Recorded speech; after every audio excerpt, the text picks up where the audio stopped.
Her husband returned from a business trip with a pregnant mistress and handed his wife over to pay off debts. But upon seeing her a year later at a governor's reception, Carlos had always been the most popular guy in school. He played football, had a sharp tongue, and was never a coward. Almost every girl in Carmen's class had a crush on him. During breaks, all they did was talk about his numerous virtues. Carmen was utterly tired of hearing it. She didn't think about boys at all. She was more interested in books and research. Her father was a true scientist and inventor. The attic of their house was a real laboratory where he conducted experiments, studying various things and phenomena. Senor Miguel was passionate about his work and inadvertently instilled a love for science, engineering, and technology in his daughter. From a young age, she showed an extraordinary curiosity about the world and sought to understand its laws. Carmen grew up in a creative environment where no experiments were forbidden. Her father allowed her to spend as much time in his lab as she wanted. Carmen would spend entire days there. She loved watching her father work and learning the basics of physics and mechanics. Under Miguel's guidance, she often dismantled old clocks and mechanisms to understand how they worked, and then easily reassembled them. Carmen dreamed of one day following in her father's footsteps and becoming an inventor and scientist herself. She planned to apply to a university's engineering department, so she studied everything that could help her get admitted. Her classmates never saw her without a book.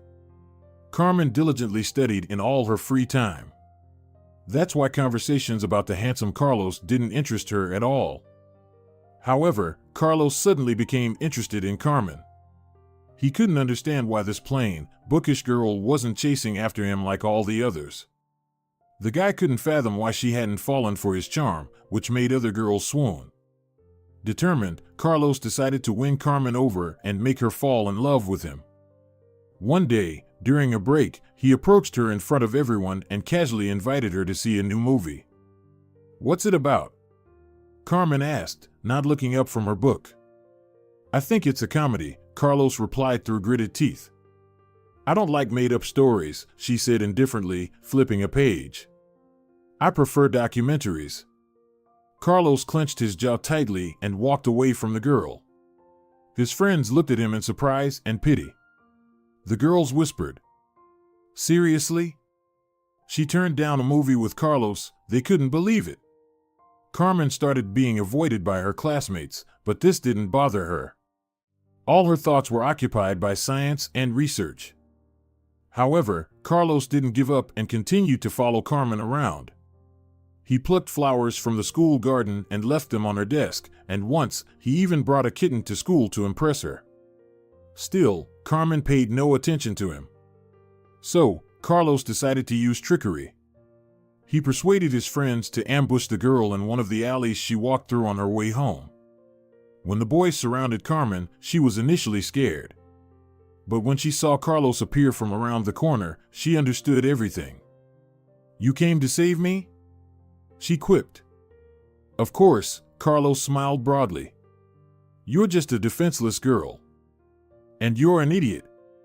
Carmen shot back, lifting her chin as she calmly walked around the bewildered boys and strode away with her head held high. Carlos clenched his fists. "Sooner or later, you'll fall in love with me," he muttered. "I never give up." The boy continued coming up with what he thought were brilliant plans, but each one failed miserably.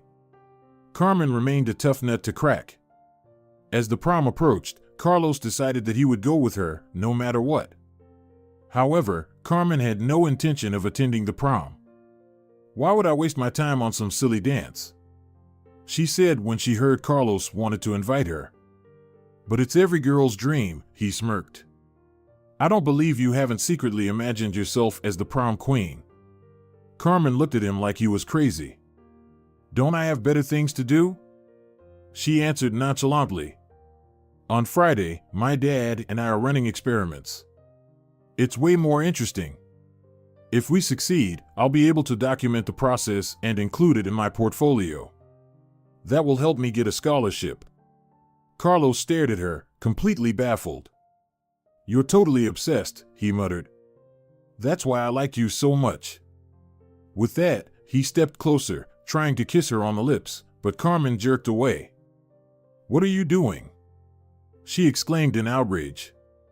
"I can't help it," Carlos admitted. "I really like you, Carmen." "That's your problem," she snapped and quickly walked away. Carmen passed her exams with flying colors and was accepted into the university of her dreams with a scholarship. Moving to the capital, she thought she would leave her classmates and everything that happened in school behind forever. But things didn't go exactly as she expected. Carlos also moved to the capital. He had been accepted into a prestigious sports college where he became captain of the football team. Carlos and Carmen unexpectedly ran into each other at a student concert. Despite always considering him somewhat shallow, Carmen was pleased to see someone familiar. She hadn't yet made close friends with her classmates, many of whom were just as introverted and focused on their studies as she was. Carlos, once again, tried to flirt with her, but she quickly shut him down. "Listen, Garcia," she said rather bluntly. "Let's just stay friends, or better yet, don't even come near me." Carlos nodded in understanding. "All right, Carmen," he agreed. "Whatever you say. Friends it is."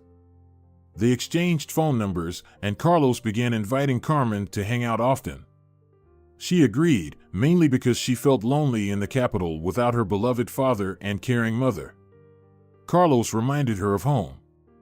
With him, she could be herself. They really did become good friends.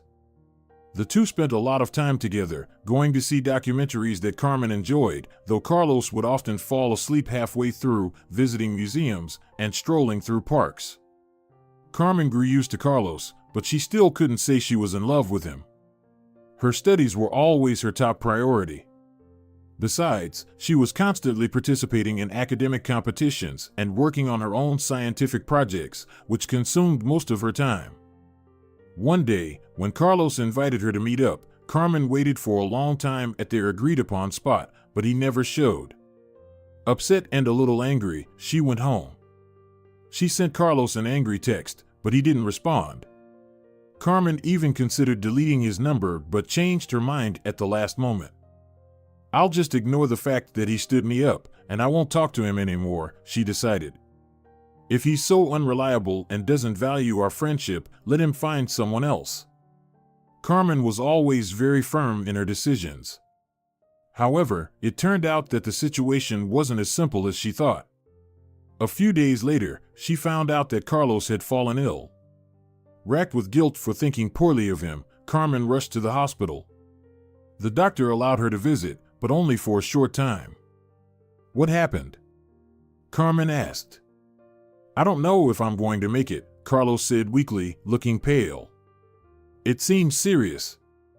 I hope the doctors can help, but there's very little hope."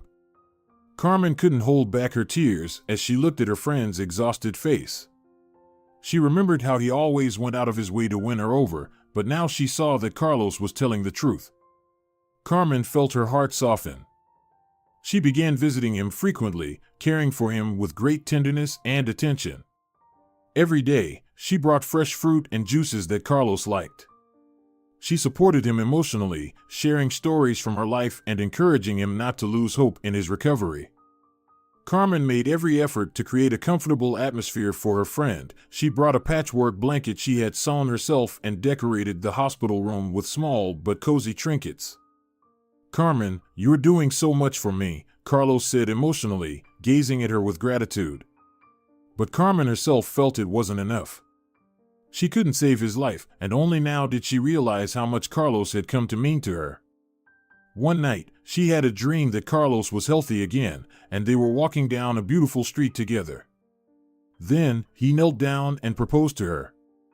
At that moment, Carmen woke up with her heart racing, and only then did she fully realize that she loved Carlos. Bursting into tears, she eventually fell back asleep and woke at dawn. She quickly got ready, deciding to go to the hospital as soon as it opened. They allowed her into Carlos' room, and he was already awake when she arrived. "What are you doing here so early, Carmen?" Carlos asked, surprised. "I came because I was scared," she admitted, sitting on the edge of his bed. "Of what?" Carlos asked, taking her hand. That I might never see you again, Carmen whispered. Silly girl. Carlos replied gently, looking at her fondly.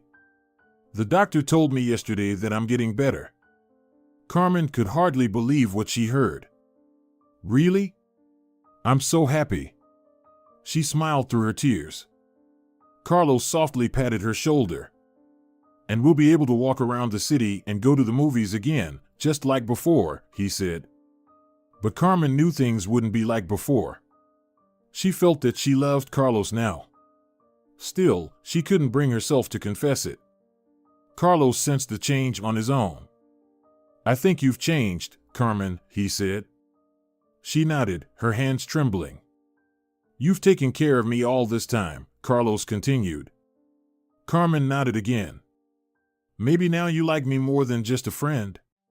He asked. Maybe, Carmen echoed, her cheeks flushing. Carlos leaned up slightly so they were eye to eye. Is that true? He asked, gently touching her hair. Carmen smiled shyly, and Carlos tenderly kissed her. She didn't pull away.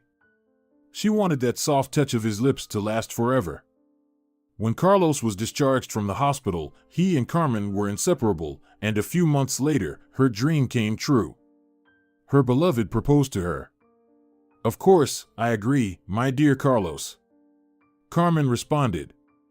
But we're still so young, and both of us are studying.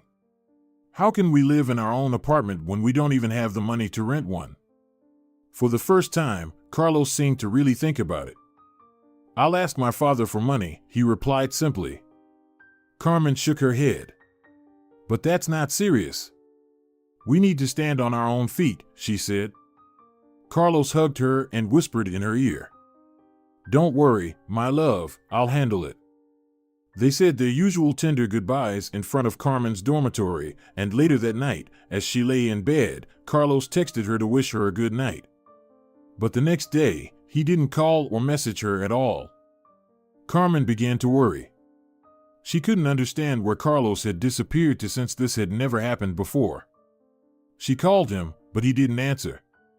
By evening, her anxiety only grew.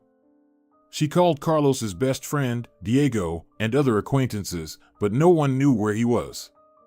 Carmen went to bed but couldn't sleep for a long time. She had a gnawing feeling that something terrible had happened to Carlos.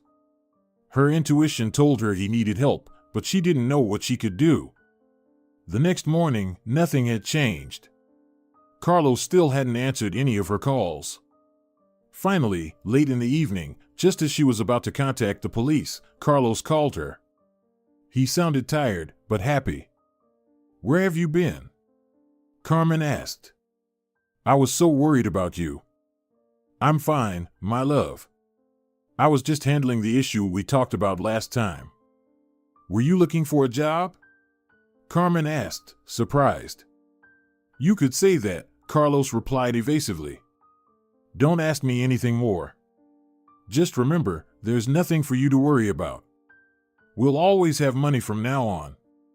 Carmen felt uneasy when she heard this, but no matter how much she tried to ask Carlos more questions, he remained tight-lipped or simply told her she didn't need to know. Eventually, she gave up and didn't bring it up again. 3 months later, they got married and moved into a beautiful house in the city center. Carmen didn't understand how Carlos had managed to buy it, but she assumed his wealthy father had helped him. She focused on her studies and her new role as a wife.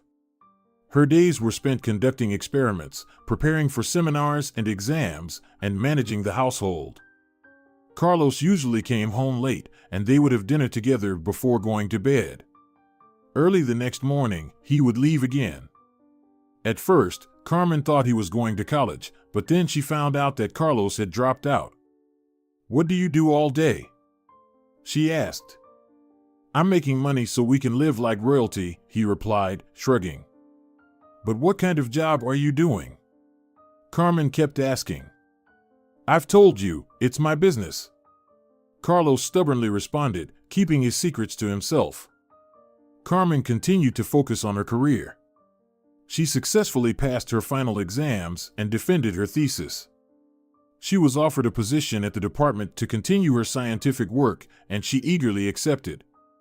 Carmen began spending more and more time at work because she was bored at home. Carlos was never around, and each day he came home later and later. Sometimes he would even disappear for days without explaining why. This upset Carmen deeply.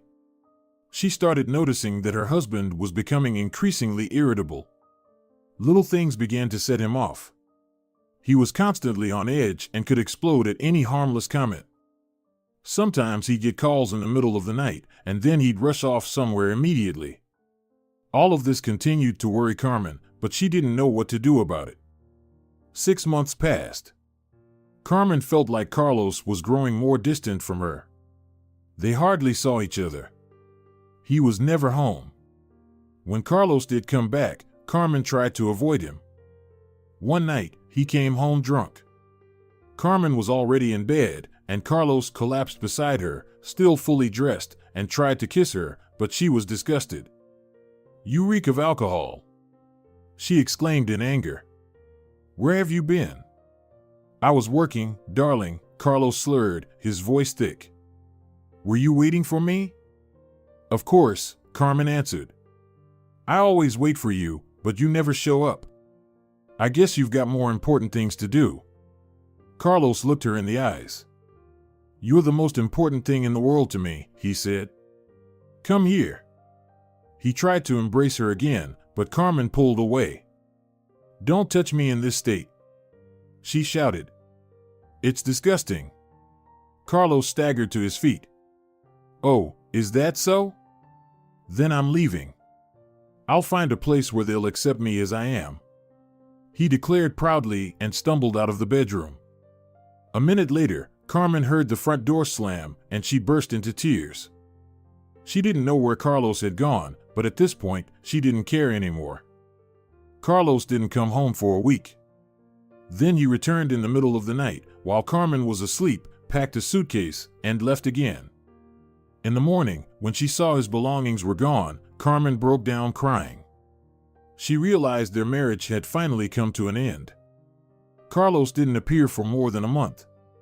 One day, Carmen accidentally ran into his friend Diego on the street, and he told her that her husband had left for a business trip abroad. "You didn't know?" Diego asked in surprise. "We had a bit of a fight," Carmen admitted. "And he left without telling me anything." "That's sad," Diego replied. "I hope you two make up soon." Carmen nodded and, after saying goodbye, continued on her way. She knew deep down that there was no saving her relationship with Carlos. She realized she had made a huge mistake marrying him. However, she had no idea of the challenges that still lay ahead. Carmen threw herself into her work. It was the only way to stop thinking about her husband, to stop worrying, and to avoid sleepless nights. She was working on cutting-edge research at the department, and her progress was inspiring both to her and her colleagues. They all saw a bright future ahead for her. A few more months passed. Carmen was preparing for an international conference where she was scheduled to present her innovative project. However, it wasn't meant to happen. The evening before the conference, the front door opened, and Carlos appeared on the threshold. Carmen flinched when she saw that he wasn't alone.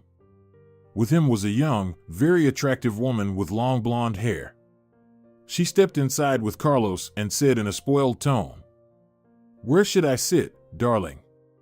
The woman was wearing a tight orange dress, and Carmen noticed how her belly stood out prominently. The sight of this made her heart shatter into pieces. Without looking at his wife, Carlos led his young lover into the next room and then returned to the living room, where Carmen sat with her arms crossed, her face stern.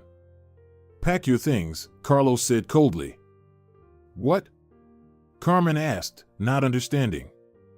"You're leaving," her husband said harshly. Carmen shook her head. "I'm not going anywhere until you explain to me what's going on. I don't love you anymore. What's so hard to understand?" Carlos answered. "You rejected me that night. I don't forgive betrayal. You were drunk." Carmen cried out in despair, realizing that he wasn't joking. "My wife should love me no matter what," Carlos responded. Carmen felt tears streaming down her cheeks. "And that's why you found a mistress?" she shouted, her voice trembling with anger. "Lola has never betrayed me." "And soon, we're having a son," Carlos replied coldly. "I'm happy for you," Carmen spat back bitterly. "But you're married to me, not her." Carlos looked at her, and there was a cold, steel glint in his eyes. Carmen felt a surge of fear. "This is not a big problem." Carlos hissed through his teeth. "I'm not going anywhere." Carmen replied with dignity. "This is my home." Carlos smirked. "It was your home. Once. But now everything is changing. I don't know where you'll be tomorrow, but I don't care anymore." With that, Carlos stepped closer and grabbed Carmen, lifting her into his arms as she struggled. "Let me go," she screamed, trying to break free, but Carlos was much stronger. He dragged her to the door and out onto the porch. Carmen thought he would let her go, but he didn't. Instead, he hauled her to the car, forcibly shoving her into the back seat. Then he pulled something from his pocket, and Carmen felt cold metal cuffs snap around her wrists. She couldn't believe what was happening. Was this really not a nightmare? Meanwhile, Carlos got into the driver's seat and started the engine. "Where are you taking me?" Carmen shouted, her voice rising in panic. "Have you lost your mind?" "To where you'll live from now on," Carlos replied gruffly. Carmen felt terror swelling inside her. She never thought her husband could treat her like this. "But I can't leave," she pleaded. "I have an important conference tomorrow. Let me go." "Forget about it," Carlos threw back over his shoulder. "That's all in the past. Your life is about to change entirely." He smirked again, a cruel glint in his eyes. Carmen was utterly horrified. She tried to stop him, but with her hands bound in cuffs, she was powerless. Realizing she had no choice, she slumped back in the seat, her mind racing with fear. Carlos drove for what felt like hours, and soon Carmen realized they had left the city behind. She looked out the window, her heart pounding in terror. Was he planning to get rid of her? Could her husband really be capable of something so terrible? Finally, Carlos pulled over and turned off the engine. In the dim light of a street lamp, Carmen saw what looked like an abandoned building. "Why did you bring me here?" she asked, her voice trembling with fear. Her entire body was shaking with dread and outrage. But Carlos said nothing. He silently got out of the car, walked around to her side, and opened the door. Carmen pressed herself into the farthest corner, staring at him with wide, terrified eyes. She still couldn't believe this was really happening to her. "Get out," Carlos demanded harshly. "No," Carmen refused. "Get out now, or I won't be responsible for what happens next," he shouted. Carmen didn't move. "You'd better come out on your own, or I'll use force." Even in the darkness, Carmen could see the fury burning in his eyes. She no longer knew what her husband was capable of. Recent events left no doubt that there was much more to him than she had ever imagined. "It's better to agree," Carmen decided. She awkwardly climbed out of the car and stumbled after Carlos, who silently turned his back to her and headed toward the building. Inside, they were met by armed men wearing masks. "I brought her," Carlos said. "The boss promised to forgive my debts in exchange for my wife." "Of course," replied one of the thugs. "For such a beauty, I'd forgive you anything." Carmen froze in horror. Carlos had traded her for debts to some criminals? She barely managed to keep from fainting. Suddenly, she realized she was still wearing her silk-home robe, and a shiver ran down her spine. The men were looking at her like predators eyeing their prey. "You're not leaving me here," Carmen screamed in a voice that didn't sound like her own. But Carlos had already turned to leave. Carmen wanted to run after him, but one of the guards blocked her path. "You're staying with us," he sneered, his gaze greedy. Carmen paled. "What are you going to do with me?" she whispered, barely able to speak. "Whatever the boss says," the other guard replied. Follow me. He led her down a long, dimly lit corridor and pushed open one of the doors, ushering her into a sparsely furnished room. There was only a narrow bed, a table, and a chair. The guard stepped closer, and Carmen shrank back in fear.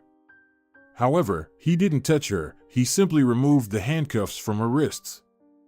"You'll stay here for now," the guard said gruffly before leaving the room and locking the door behind him. Carmen was left alone. "Now I'm a prisoner," she thought bitterly. She bit her lip to keep from crying. Never in her life had she imagined she could end up in such a predicament.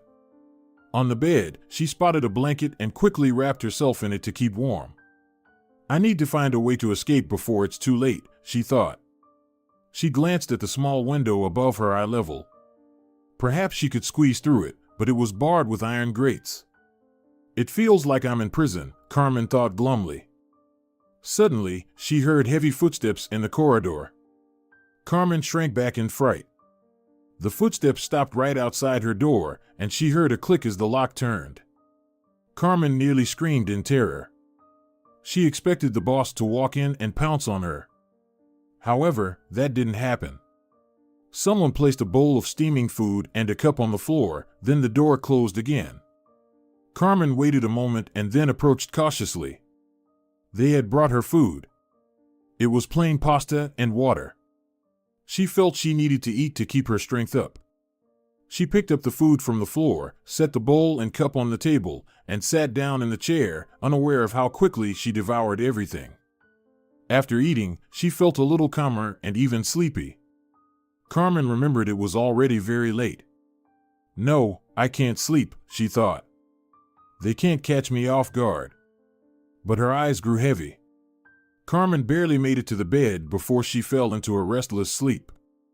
She was awakened by the sound of a lock clicking and the creaking of the door. The girl instantly sat up in bed, pulling the blanket up to her chin. It was already light outside. "So I slept through the whole night," Carmen thought briefly. A man in a mask entered the room. The girl stared at him in fear, expecting the worst. However, the man didn't rush toward her. Carmen noticed he had bright blue eyes, which seemed strangely familiar. "But that can't be," she thought to herself. The man slowly approached Carmen.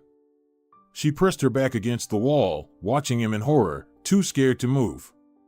The stranger sat on the edge of her bed and unexpectedly removed his mask. Carmen nearly gasped in astonishment. It was Diego, Carlos's friend. "Carmen," he whispered. "I don't know what to say. I never thought Carlos was capable of this." Hearing his familiar voice, Carmen couldn't hold back her tears any longer. She had given up hope that anyone here would understand her. "This is terrible," Diego continued. "When I came here in the morning and heard that Carlos had brought his wife to settle debts, I rushed over immediately." "They didn't hurt you?" Carmen shook her head. "They said they would wait for the boss's orders," she whispered. Diego paused for a moment. "Were you very scared?" he asked, and Carmen could hear genuine concern in his voice. She just nodded in response, unable to stop the flow of bitter tears. Suddenly, Diego sat very close and hugged the girl reassuringly. She felt the strength of his arms, and she wanted to forget everything and fall asleep again. Carmen felt very small in Diego's embrace, which promised her safety and hope. "Will you help me?" Carmen whispered. "Will you help me escape from here?" Diego was silent. "The boss will never forgive me for this," he replied, and Carmen shuddered as if waking from a dream. She wanted to push Diego away and run far from here, before they caught her again and brought her back to this cold, empty cell. But Diego didn't let her go, holding her tightly in his arms. "Easy now, Carmen," he whispered to her, as if she were a little girl. "You didn't let me finish." "Yes, he will never forgive me. But I won't forgive myself if I don't help you. I won't let them touch you." With those words, Diego stood up and began to pace thoughtfully around the room. "Wait here," he said. "The boss won't be back until evening. I'll find a car that they won't be able to track and come back for you." Carmen looked at the man skeptically. Diego approached closer, crouched in front of her, and looked her straight in the eyes. "I swear to you," he whispered. "Do you trust me?" Carmen nodded, and her eyes filled with tears once again. "Wait for me," Diego said before closing the door behind him. Carmen lay back on the bed. The ghost of hope that Diego had instilled in her flickered inside like a candle flame. She didn't know how much time had passed. When they brought her food again, her heart nearly broke. This time Carmen couldn't eat a single bite, she was too anxious. What if Diego doesn't succeed, she thought despairingly. Evening would come, the boss would arrive, and she would become a toy in the hands of ruthless criminals. Carmen tried not to think about it. She remembered that somewhere in her normal world, a conference was happening right now, and she, Carmen, was not there. The thought filled her with bitterness, but she clung to it like a lifeline. She began to imagine that she was stepping onto the stage and standing behind the lectern. She cleared her throat, took a sip of water, and began her presentation. The audience listened attentively, nodding, and at the end of her speech, they even applauded. Carmen smiled and thanked everyone present. What a wonderful day, a beautiful life. Her life. The click of the lock pulled her back from her fantasy world. She suddenly returned to the cold room and straightened up.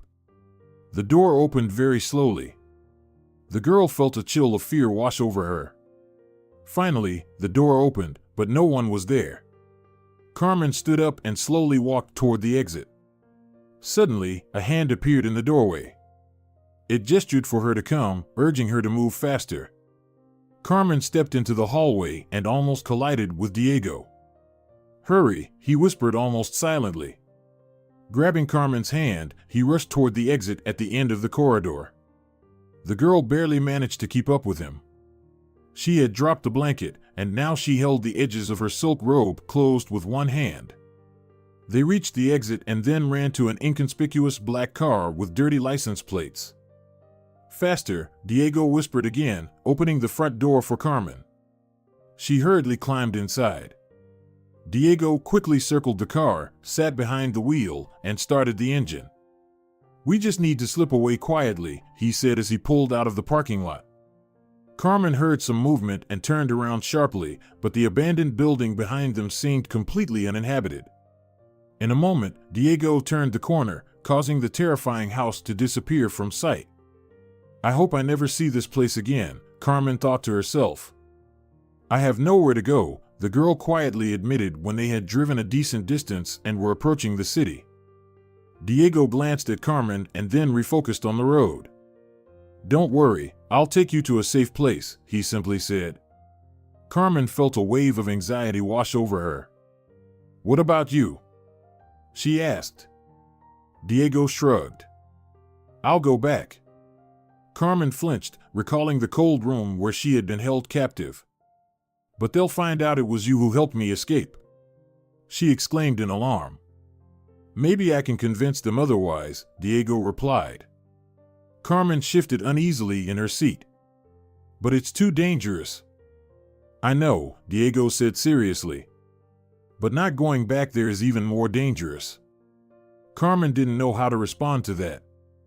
Diego entered the city but didn't head toward the center, he turned onto a bypass road. After driving along it, he emerged on the other side and, nearing the edge of town, stopped in front of one of the ordinary-looking houses. The house was not very large, but it was surrounded by a tall fence. Diego helped Carmen out of the car, glancing briefly at her silk robe. "I'll give you my clothes," he said. Approaching the gate, Diego entered a code and let Carmen in before following her inside. They walked along a neat path, and the guy unlocked the front door. "There's food in the fridge and cupboards. It'll last for a couple of days, and then I'll come back and bring you some clothes," Diego said. Carmen thought she heard him want to add the word hopefully, and she felt uneasy again. Diego showed Carmen the bedroom, where a large bed with clean linen stood, then he found a few t-shirts and sweatpants so she could dress normally.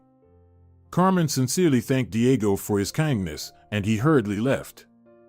Once she was alone, Carmen sat on the white plush sofa in the living room and didn't move for a long time, watching the green leaves of the trees sway outside. It felt as if she was rediscovering this world with its warm sunlight and clear blue sky.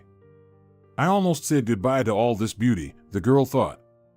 She was still recovering from the shock she had experienced, so she sat on the couch for a long time without moving, trying to collect herself and gather her thoughts. Then Carmen felt hungry and headed to the kitchen. In the fridge, she found drinking yogurt and granola. After snacking, she realized she was overwhelmed with exhaustion. Carmen went to the bedroom and lay down on the bed. As soon as her head touched the pillow, she immediately fell asleep. When the girl woke up, it was dark outside. At first, she didn't understand where she was.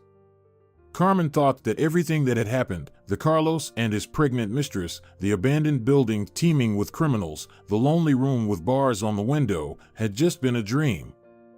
However, when she got out of bed and saw the outlines of the unfamiliar bedroom, she remembered that it had not been a dream. Carmen wandered around the house for a bit and then lay down again, feeling lonely and forgotten by everyone. In the morning, as the first rays of sunlight crept into the bedroom, Carmen felt a little better.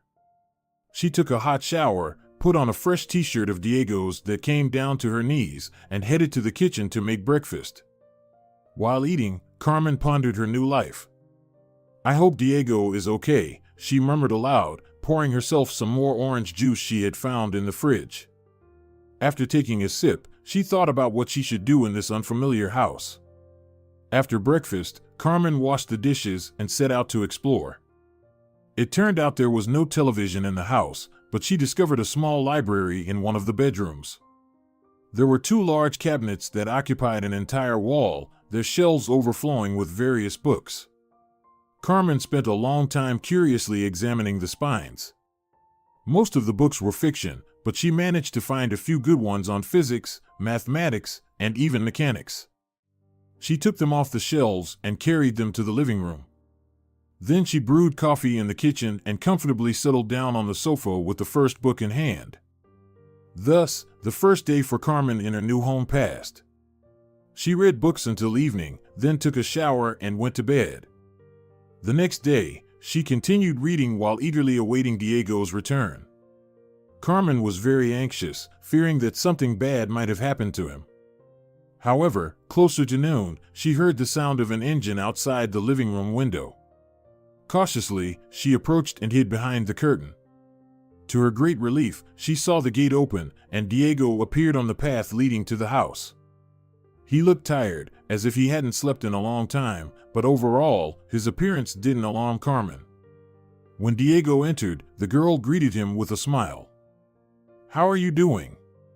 he asked cheerfully, though Carmen could sense that such a tone was difficult for him to maintain. "I'm doing fine," she quickly replied. "And you?" "More or less," Diego answered honestly. "But I'm alive, for now." Carmen paled. "Just kidding," he said tiredly. "You need to sleep," she told him. "That's exactly what I'm going to do now," Diego agreed. He headed upstairs and disappeared behind one of the doors. Carmen closed her book. "I need to make something to eat," she thought. "When Diego wakes up, he'll be hungry." She prepared risotto and baked fish. Diego appreciated Carmen's care. "I'll need to leave again in the evening," he said. "You're probably getting bored here alone?" "A little," Carmen admitted. "What can I do for you?" Diego asked. Carmen thought for a moment. She recalled her work at the university. "Do you have a computer?" Carmen asked. Diego went to his bedroom and brought back a laptop for her. "You can use it, but please, don't go on social media to keep your whereabouts the secret." Carmen thanked Diego, and soon he left. The girl went to bed almost happy. While reading, she had come up with an idea for a new project. "Tomorrow I'll start working on it," she decided. From the very morning, Carmen immersed herself in the laptop, only breaking away close to noon when she felt hungry. Diego had brought fresh groceries, so she snacked on fruits and cheese and continued to work. This is how each day passed for her. Diego would come by every 2 or 3 days to stock the fridge with fresh food, rest for a bit, and then leave again. So, several months slipped by unnoticed. Carmen finished her project and now thought about what to do with it. She visited a website where she could find grants and saw a program for young scientists sponsored by the governor himself. Without a second thought, Carmen submitted her project. In the following days, she rested, walking around the house and reading fiction. Eventually, she couldn't resist and returned to work, this time on new tasks. She and Diego had become true friends. He started staying longer at the house. Sometimes they spent several days together, discussing various topics or watching movies on the laptop. They cooked together, played board games, and walked in the garden. A few months later, she received a response stating that the governor found Carmen's first project very interesting and promising, and he would like to invite her to the annual reception. Carmen couldn't believe her eyes. Had she really been chosen among hundreds of other scientists? She eagerly awaited Diego's arrival to share the wonderful news. However, when the guy heard Carmen's story, he only frowned in response. "It's too dangerous," he said. Carmen looked at him with pleading eyes. "But I can't hide in this house forever. I want to live a normal life." In the end, Carmen managed to convince Diego, and he allowed her to accept the governor's invitation. Together they went shopping so Carmen could pick out a beautiful dress. When Diego saw Carmen in her new outfit, he couldn't help but admire her. "You look very beautiful, Carmen," he said, looking at her tenderly. Only a few days remained before the reception. The girl tirelessly practiced her presentation, determined not to make a fool of herself. "You'll do great," Diego supported her. Carmen felt something more than friendship blossoming between them, but she couldn't allow herself to give in to her feelings, as she was still officially married to Carlos. Diego seemed to understand that too. Moreover, Carmen was very embarrassed about what Diego was still involved in. After all, he was still connected to the gangsters. Finally, the evening of the reception arrived, which was to be held in the administration building located in the heart of the city. Carmen's hands trembled as she entered the brightly lit hall filled with unfamiliar faces. She was shown to a table in the center of the room. Carmen sat down and waited for the governor to appear. He didn't keep them waiting long. Walking onto the stage, the man greeted the guests and announced that an exciting evening awaited everyone present. Today, young scientists, entrepreneurs, and investors will present their best projects, he announced, inviting the first speaker to the stage. Carmen listened with half an ear, lost in thoughts about her own presentation. Finally, it was her turn to go on stage. As she climbed the steps and began her speech, she felt as if someone was watching her intently. "A whole crowd of people is looking at me," Carmen tried to calm herself. She continued with her presentation, but the strange feeling lingered until the very end. When she finished, the hall erupted in applause. Carmen quickly scanned the audience and saw Carlos. He was staring at her without blinking.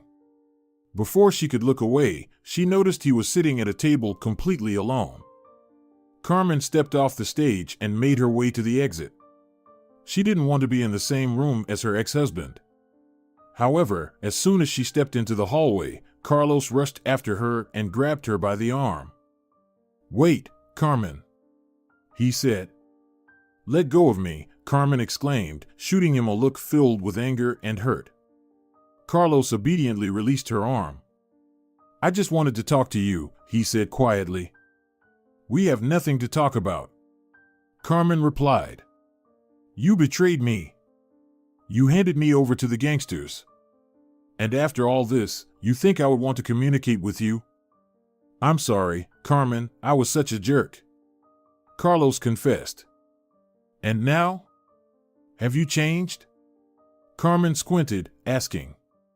Carlos tried to take her hand again. "I would do anything for you," he said passionately. "And what about your mistress?" "We're no longer together." "The child wasn't mine," Carlos said quietly. Carmen gathered her strength and took a deep breath. "I'm sorry, but I don't believe you. It's over between us." I will find a lawyer and file for divorce, the girl replied firmly, turning away and heading toward the stairs. Carlos watched her in silence. In the car waiting outside was Diego. "How did the presentation go?" he asked. "Wonderful." Carmen smiled. "Are we heading home?" "Yes," the girl nodded, and Diego started the engine. At home, Carmen told Diego about her encounter with Carlos. "I'm tired of being afraid. Tomorrow I'll contact a lawyer. I hope we'll be officially divorced soon," she said decisively. This news delighted Diego. "Carmen," he confessed softly, "I've dreamed of this for so long." He looked at her, and in his eyes, tenderness and love shimmered. Carmen's heart raced, but she tried to compose herself. "I can't be with you, Diego," Carmen said quietly. "Not while you're tied to that criminal group." Diego nodded. "You're right, Carmen. I really want to be with you. But it will take many years before I can break free from my past. I don't want to put you in danger." Tears streamed down Carmen's cheeks as she felt the weight of their situation.